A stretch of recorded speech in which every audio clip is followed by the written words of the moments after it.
Bapak, Ibu, saudara-saudari, adik-adikku yang terkasih, apa kabar hari ini? Semoga kita semua selalu diberikan rahmat, kesehatan, dan sukacita. Kembali pada hari ini, saya mengajak Anda untuk mendengarkan dan merenungkan firman Tuhan. Mari kita siapkan hati kita. Tuhan sertamu dan sertamu juga. Inilah Injil Yesus Kristus menurut Santo Markus. Dimuliakanlah Tuhan.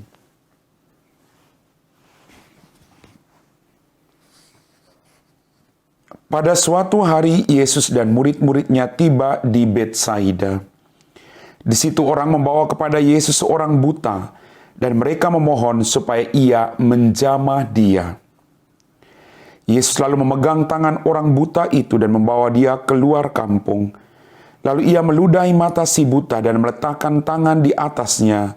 Ia bertanya, "Sudahkah kau lihat sesuatu?"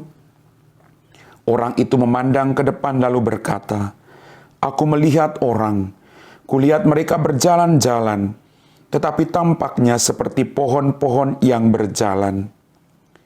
Yesus kemudian meletakkan tangannya lagi pada mata orang itu.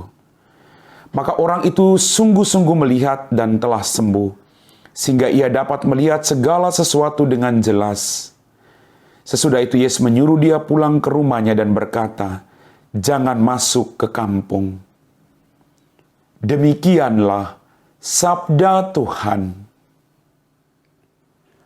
Bapak, Ibu, saudara-saudari, adik-adikku yang terkasih, dalam bacaan Injil pada hari ini kita mendengar, pada suatu hari Yesus dan murid-muridnya tiba di Betsaida. Dan di situ orang membawa kepada Yesus seorang buta dan mereka memohon supaya ia menjamah dia. Sekali lagi, kehadiran Tuhan membawa sukacita, damai sejahtera bagi orang-orang yang ada di sekitarnya. Apakah kehadiran kita membuat orang merasa damai, membuat orang untuk mau berjumpa dan bertemu dengan kita? Jangan sampai orang takut berjumpa dengan kita.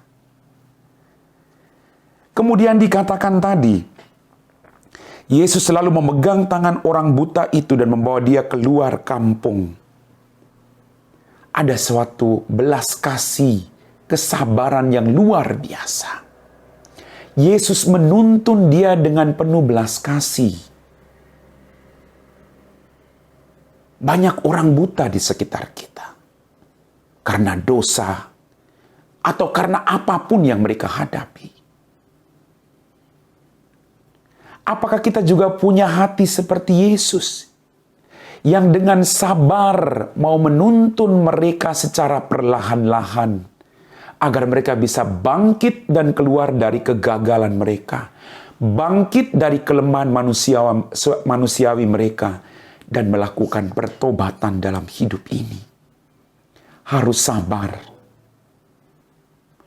Kalau kita merasa bahwa kita itu orang paling hebat, orang yang tidak punya dosa, ketika kita berhadap dengan orang berdosa, ya kita harus sabar. Supaya mereka punya kualitas yang sama dengan dirimu. Jangan sampai ketika engkau melihat orang lain berdosa, lalu engkau menutup mata terhadap penderitaan orang lain, atau menertawakan kelemahan mereka. Tidak demikian. Itu bukan ajaran Yesus. Bapak, Ibu, saudara-saudariku yang terkasih.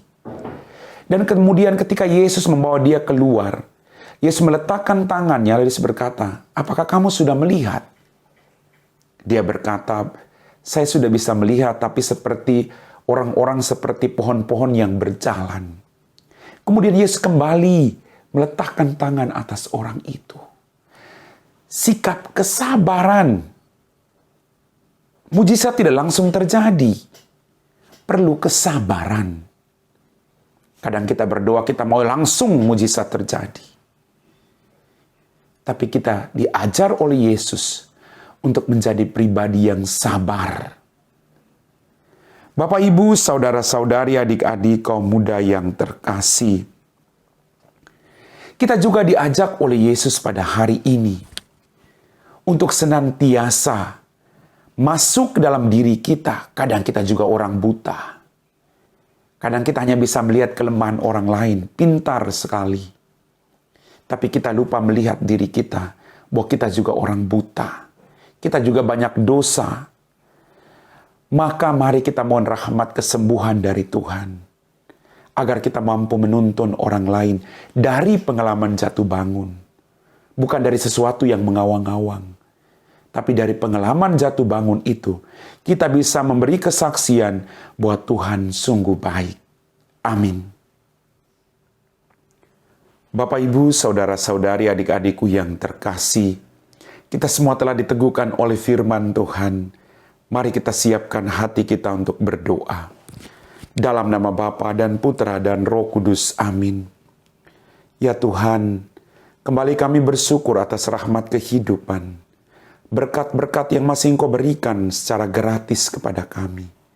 Ampuni dosa dan kesalahan kami. Bantulah kami Tuhan, agar kami juga punya hati yang berbelas kasih bagi orang-orang yang menderita di sekitar kami. Berikanlah hati kami, hati yang penuh dengan kesabaran, untuk menuntun orang lain, agar mereka juga keluar dari segala penderitaan yang mereka sedang hadapi akhir-akhir ini. Terima kasih juga Tuhan, untuk apapun yang Kau berikan kepada kami secara cuma-cuma. Kami puji Engkau Bapa, kini dan sepanjang segala masa. Amin. Tuhan sertamu dan sertamu juga. Semoga kita sekalian diberkati oleh Allah yang Maha Kuasa, Bapa dan Putra dan Roh Kudus. Amin.